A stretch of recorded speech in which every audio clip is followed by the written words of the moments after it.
안녕하세요. 황녀의 싸다고 토크 시간입니다. 네, 오늘의 황녀 사연은요. 지긋지긋한 사위의 나쁜 술버릇 때문에 너무 시달린 어느 한 장모님의 황당한 사연입니다. 사연 읽기 전에 구독과 좋아요, 많은 공유 부탁드릴게요. 황녀 채널에서 사연을 자주 듣고 있고 항상 재미있게 보고 있는 구독자입니다. 오늘은 제 사연을 보내봤는데 처음 지인의 소개로 만난 남편의 첫인상은 내 이상형과 전혀 거리가 먼 사람이어서 그런지 얘기를 하는데 귀에 들어오지 않는 거예요. 그래서 지인한테 별로다 사인을 보냈는데 지인께서 이렇게 헤어지면 서운하니까 가볍게 술 한잔 하자는 겁니다. 그런데 그때 남편은 저는 술 전혀 못합니다. 그냥 커피 한잔 하는 게 어떨까요? 그 말 한마디가 어처구니가 없지만 내 호기심을 자극했네요. 이 사람 한번 만나보고 싶다는 생각이 들더군요. 아무래도 저희 집은 술고래 아빠가 계시는데 성장기 때 정말 너무 힘들어서 나중에 결혼하는 상대는 술을 전혀 못하는 사람과 해야겠다고 마음먹었거든요.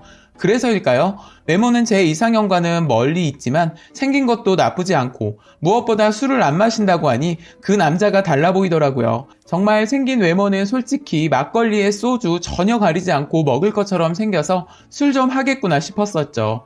우리는 다 같이 커피를 시켰고 신랑은 주스를 시키더군요.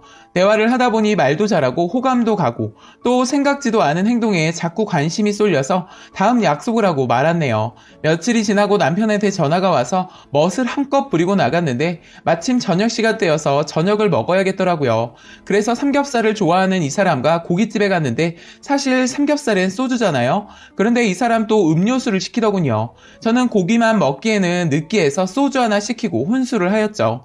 솔직히 저도 유전자는 어떻게 할 수가 없는지 그렇게 많이 드시는 아빠가 싫어서라도 술을 쳐다보지도 않을 줄 알았는데 사회생활을 하다 보니 술을 먹는 경우가 많아져서 술을 먹게 되었는데 저도 술 좀 하더라고요. 아빠처럼 주사 있고 인사불성이 될 때까지만 먹지 않는다면 괜찮다고 생각하기에 가끔 즐기는데 술을 전혀 못하는 사람을 만나니 조금은 심심하고 뭘 해야 할지 모르겠더군요. 괜히 내가 취해 보일까봐 신경 쓰다 보니 재미도 없고 괜히 혼자 취해 있는 모습을 보이는 것도 좋아 보이지 않은 것 같아 가볍게 마시고 헤어졌습니다. 다음날 문자가 왔더군요. 정숙 씨가 같이 술 한잔 하고 싶다면 저도 한두 잔 정도는 노력해 보겠습니다. 어제 너무 재미없어 하시는 것 같아 신경이 쓰이는군요. 하더군요. 생각을 했죠. 그래, 아예 못 먹는 것보다 적당히 즐기는 사람이면 괜찮지 뭐. 저도 모르게 이 사람을 놓치고 싶지 않은지 자꾸 핑계를 만들기 시작하더군요. 우리는 그렇게 해서 만남을 계속 갖기로 하고 자주 만났었죠. 본의 아니게 우리는 술을 자주 마시게 되었고 남편은 처음 마셨다는 술치곤 너무 잘 먹는 겁니다. 그땐 그냥 별 생각 없이 몸에서 잘 봤나 보네 라고만 생각했죠. 저희는 6개월이라는 짧은 연애 끝에 결혼을 하게 되었는데 사실 임신을 해서 서두르게 되었네요. 솔직히 1년 만나보고 결혼하고 싶었는데 그렇게 되어 결혼을 서두르게 되었고 신랑의 술 주량은 자꾸만 늘어만 갔습니다. 아이가 태어나고 3년이라는 세월이 흐른 지금 믿기 힘들겠지만 남편은 주량이 소주 3병이고 이젠 술을 먹는다는 말이 있듯 마구 먹습니다. 문제는 먹기만 하고 아무 일 없으면 되는데 술만 먹으면 문제가 생긴다는 겁니다. 하루는 술이 떡이 되어 저희 친정집을 갔나 봅니다. 마침 그때 아빠도 술이 떡이 되어 있었나 봐요. 신랑은 지금까지 아빠나 엄마한테 서운한 걸 말하고 또 말하고 아빠는 그런 사이가 마음에 안 드는지 비틀비틀 거리며 집안에 물건을 던지고 원래 아빠는 술이 취하면 집안에 물건을 집어던지는 주사가 있습니다. 그날 신랑과 둘이 난리가 아니었나 봅니다. 신랑은 소리소리 지르면서 장인도 몰라보고 싸움을 했나 봅니다. 이 새끼가 뭔데 나한테 물건을 던져? 신랑은 이성을 잃고 아빠를 향해 고래고래 소리치며 고함을 지르고 아빠는 그런 사이가 괘씸해서 물건을 잡히는 대로 던졌던 모양이에요. 엄마는 저한테 전화해서 임서방이 집에 왔는데 술이 떡이 돼서 왔다. 얼른 와서 데리고 지금 집이 난리다. 경찰 오고 그나마 진정됐으니 빨리 와라. 저는 자는 애를 차에 태우고 부랴부랴 친정집으로 갔죠. 친정집은 저희 집에서 차로 30분가량 떨어진 가까운 곳에 살고 있는데 저보다 신랑이 저희 집을 들락날락 하는 거예요.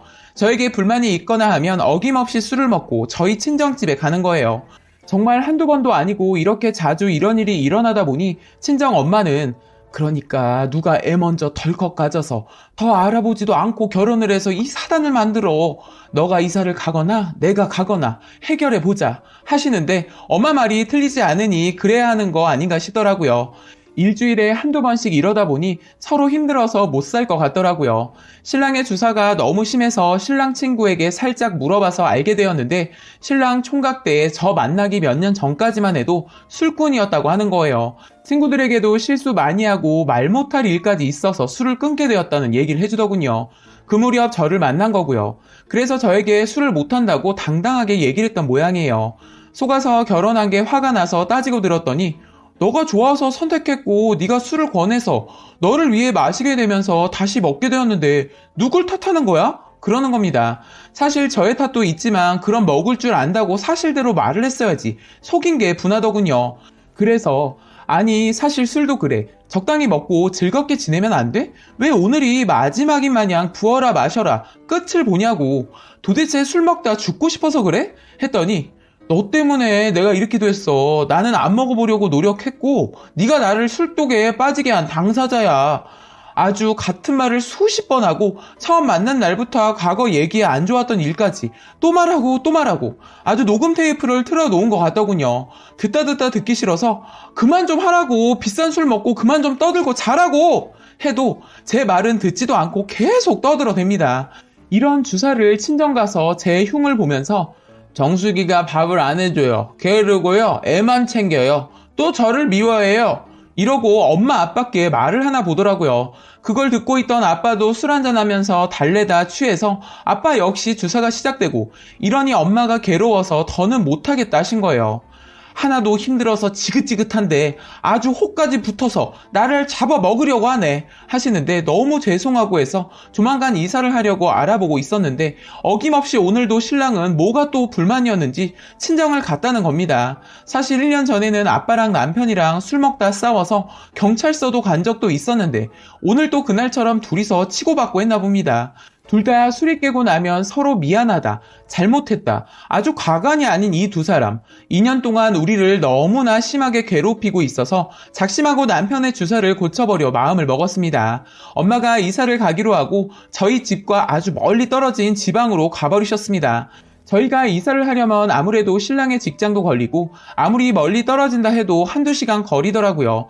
그래서 엄마가 어렵게 결정을 내렸어요. 엄마가 이사를 한 그날 어김없이 이 사람은 엄마 집으로 갔나 봅니다. 이사 간 줄 모르고 있는 남편은 고래고래 소리를 지르며 엄마와 아빠를 불러나 봅니다. 장모님, 장인어른, 왜 불도 끄고 문을 안 열어줘요? 저 임서방 왔습니다. 문 열어주세요. 보다 못한 옆집서 나와 이 집 오늘 이사 갔으니 다신 여기 와서 이러지 마세요. 이미 민원이 들어와 경찰이 오고 그래서 자초지정을 들을 수 있었죠. 저희 남편을 집이 아닌 경찰서로 데려갔고 술이 깰 때까지 기다렸습니다. 새벽쯤인가 일어나더니 경찰서인 걸 알고 놀라더군요. 소란을 피우며 경찰분들이 잠시 왔었지만 이렇게 경찰서에서 아침을 맞이한 적은 없어서 많이 놀랐는지 머리가 바닥에 닿도록 인사를 하는 겁니다. 죄송합니다. 죄송합니다. 정말 이 사람 술 안 먹으면 진짜 괜찮은 사람이거든요. 성실하고 착하고 생활력은 말할 것도 없고요. 그런데 그놈의 술을 어디서 배웠는지 딴 사람이 된다는 것이 이 사람의 흠입니다. 경찰서에서 나와 걷다가 나는 갑자기 이때다 싶어 창피를 주자 생각하고 제대로 당해야 버릇을 고치거나 술을 끊거나 하겠구나 싶어 술이 덜 깬 신랑을 향해 마구 쏘아댔습니다. 아니 너가 얼마나 괴롭게 했으면 장인 장모가 말도 안 하고 하루아침에 사라져 버리냐? 나한테도 연락 없다. 어떡할 거야? 약간 눈물을 보이면서 쇼를 하기 시작했죠. 길 가던 사람들이 쳐다보고 수군대면서 몰려드는데 솔직히 속으로 이렇게까지 해야 하나 싶다가 이참에 술을 끊게 할 작정으로 창피하지만 더 오버를 했네요. 남의 이목을 의식하는 신랑은 그만해, 사람들이 보잖아. 다시 안 그럴 테니까 그만하자고. 미안해. 다신 술 안 먹을게 하는 겁니다. 그 약속 진짜 지킬 거야? 그럼 여기 있는 사람들 앞에서 맹세해. 신랑은 멈칫하더니 벌떡 일어나 말하더군요. 다시는 술을 안 먹겠습니다. 다시는 처가에 가지 않겠습니다. 그렇게 길거리에서 맹세를 해서인지 지금은 친정에서 행패도 안 부리고 술도 안 먹는데 정말 이 남자와 계속 살아야 하나 고민입니다. 저도 아이만 없다면 아무런 고민 없이 지금 살고 있는 남편과 이혼할 텐데 이게 쉽지가 않네요.